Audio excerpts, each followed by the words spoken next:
Voici François Pirette. Une légende de l'humour belge. Plus de 40 ans de carrière, les gars. Mesdames et messieurs, veuillez accueillir monsieur François Pirette.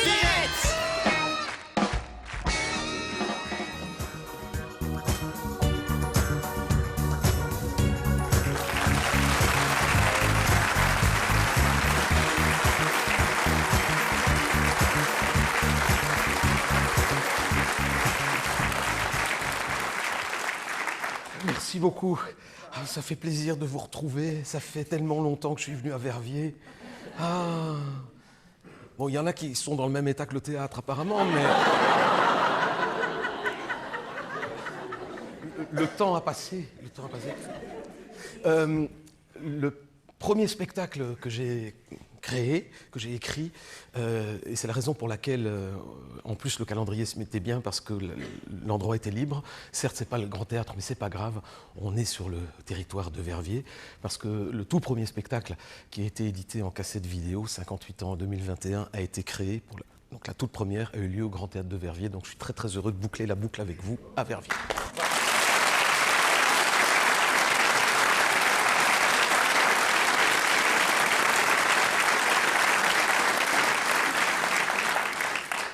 Ce spectacle s'appelle VHS parce que c'est un objet qui doit rappeler quelques souvenirs aux plus anciens d'entre nous.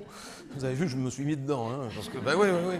Bon, les plus jeunes, c'est plus difficile parce que moi, j'ai des enfants de toutes les tailles, tu sais, un petit peu comme les poupées gigognes, je peux les mettre un peu comme ça.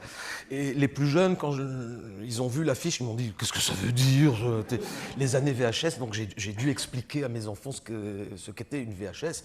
Et la fierté que j'ai eue de me voir pour la première fois enregistré sur cette bande magnétique magique, parce qu'il n'y avait qu'au vidéoclub qu'on trouvait les VHS. Tout à coup, j'avais le statut de Walt Disney.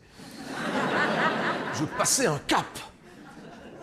Quand la RTBF à l'époque m'a dit « Tu sais, on va faire une cassette VHS avec ton spectacle », j'étais fier. Parce que j'habitais encore à Jemappes, au village. Alors, je m'étais dit « Je vais être fier, je vais aller au vidéoclub, il va y avoir mes cassettes. » Et la RTBF avait écrit sur la boîte « Interdit à la location ».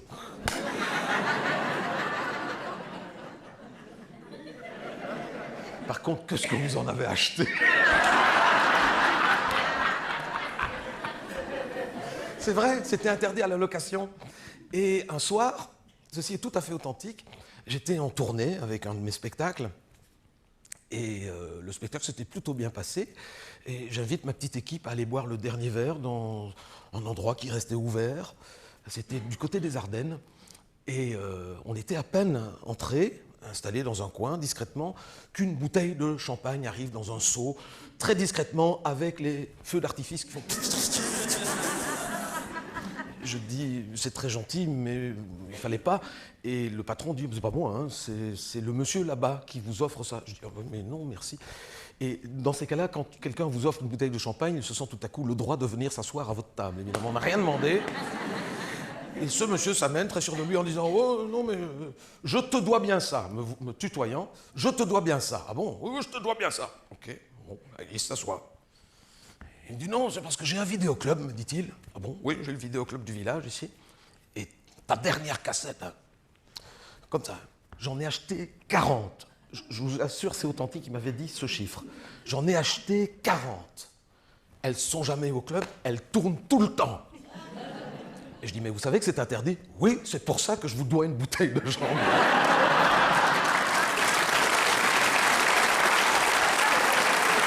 Magnifique. C'était magnifique. Tu n'as pas connu ces endroits-là. Parce que les vidéoclubs, dans un village, c'était un des 3 hauts lieux de la vie sociale d'un village. Tu avais l'église, il y avait de moins en moins de monde, le petit GB et le vidéoclub. C'est là que tu croisais tout le monde. À la différence qu'au vidéoclub, parfois, tu préfères ne croiser personne.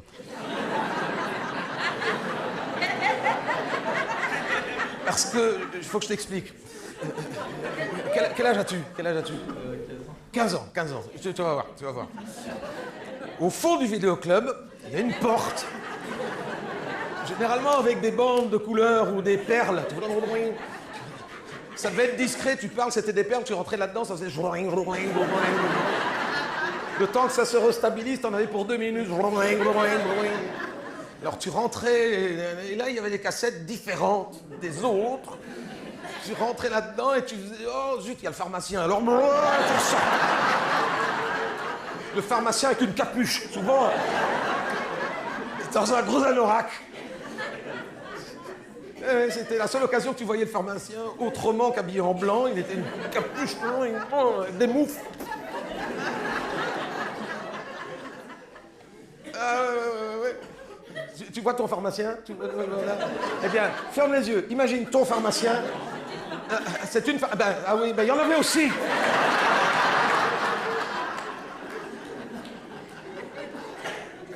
Voilà, et alors on attendait qu'il ressorte pour rentrer, hein, en espérant qu'il n'y ait personne qui entre derrière. Et bon, là, voilà, si on n'a pas tous fait, en tout cas beaucoup ont fait, donc on faisait ce genre de choses un peu honteux. On allait chercher une cassette, si ce n'est que, bon, moi j'habitais au village, à Jemappes, il y avait un vidéoclub, et je porte la même eau de toilette depuis 40 ans, plus ou moins. Et c'est une eau de toilette assez rare, peu de gens portent ça. Si vous voulez me faire un cadeau, je vous dis. Non mais voilà, ça s'appelle patchouli de réminiscence. Et à l'époque, ça se trouvait pas facilement. Et donc je portais ça. Et quand ça... Aujourd'hui, des années plus tard, quand il m'arrive parfois d'aller dire bonjour à un copain à l'RTBF, on me dit « Oh, toi, t'as pris l'ascenseur ». C'est vrai. Donc quand j'allais au vidéoclub, je devais laisser un fumet reconnaissable. Parce qu'un jour, c'est authentique, il y a quelqu'un qui m'a dit « Ah, toi, t'as été loué une cassette. » Par chance pour moi, le deuxième qui portait le même parfum, d'ailleurs qu'il me l'avait pris parce qu'il le trouvait très bon, c'est authentique, hein, c'est Salvatore Adamo. Et oui, c'est vrai. Et comme Salvatore et moi, on habitait Jemappes,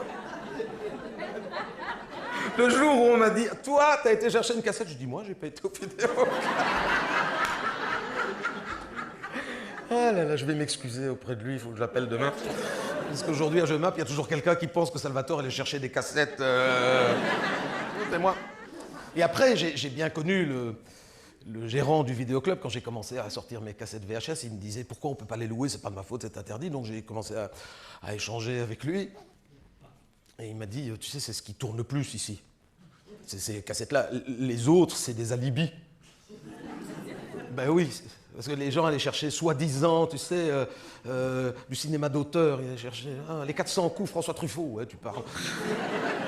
On prenait la cassette des 400 coups François Truffaut et derrière, on mettait l'ouvreuse un pas de culotte. Tu sais, non. C'est un peu comme quand on allait chez le libraire, on prenait la Libre Belgique et dedans, on mettait un autre truc. François Truffaut doit beaucoup au commerce de la VHS X. Hein. Il n'aurait pas fait la même carrière s'il n'avait pas eu les maintenant. Ils s'en foutent, hein, eux, maintenant. Hein, ils s'en foutent. Hein, quand il reste plus de 10 minutes dans les toilettes, on sait très bien qu'il est au vidéoclub. Le plus honteux, c'est quand une cassette de derrière les... restait coincée dans le magnétoscope. Alors là... Non, mais on était tellement gênés qu'on jetait le magnétoscope et la cassette.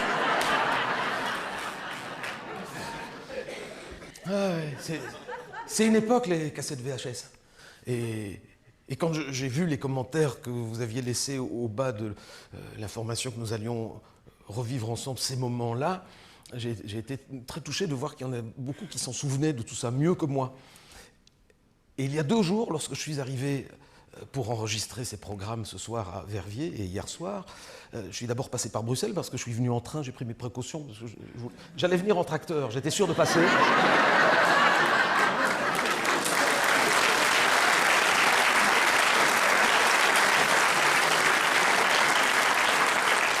Mais ça allait être long d'où je viens, donc je suis venu en train et j'en ai profité pour passer chez le coiffeur juste avant. Bon, il n'y a plus beaucoup de choses à entretenir, mais de temps en temps, mettre un petit peu d'ordre.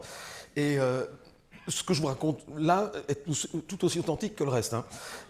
Je passe devant une vitrine de salon de coiffure à Bruxelles, à XL, chaussée d'XL. J'avais pas pris de rendez-vous et je vois, bonheur, un salon vide, avec un monsieur derrière son comptoir qui est en train de faire des chiffres ou je sais pas quoi. Je rentre, je dis ah vous avez de la place? Il me dit oui mais un client est en retard et là je fais mes commandes. Donc s'il vous plaît monsieur, ça va aller vite. Oui d'accord, bon. J'insiste un peu, il me pose dans le fauteuil, il le baisse pour me faire mon shampoing, il fait le shampoing et je vois moi d'où je suis sa jeune collaboratrice qui fait le truc. Quoi? Donc il fait ceci. Il se retourne, il vient comme ça au-dessus de moi. Et il dit exactement ceci, parce que j'oublie quand même de vous dire quelque chose d'essentiel, c'est que ce monsieur n'avait plus beaucoup comme moi non plus, il avait les mêmes cheveux comme moi, tout gris, et il lui en manquait pas mal. Et ce monsieur avec les cheveux tout gris, dont il manquait quand même quelques exemplaires, se penche au-dessus de moi et fait « Oh, vous êtes toute mon enfance !»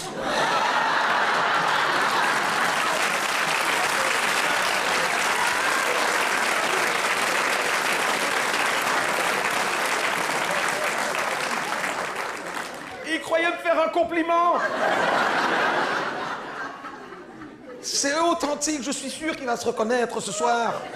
C'était très gentil, monsieur, j'ai pas osé vous dire que vous m'avez profondément vexé.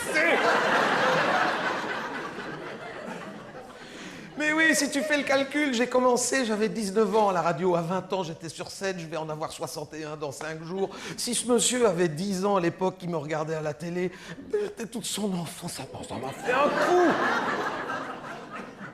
Ça m'a vraiment fait un coup. Est-ce qu'il y en a ce soir qui viennent me voir pour la première fois? Ah, quand même! Ah, ça fait plaisir. Est-ce qu'il y en a ce soir qui viennent me voir pour la dernière fois?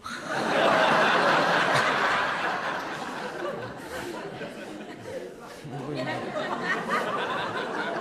D'autant que si je mets encore 10 ans à revenir à Verviers, vous pouvez lever la main. Hein.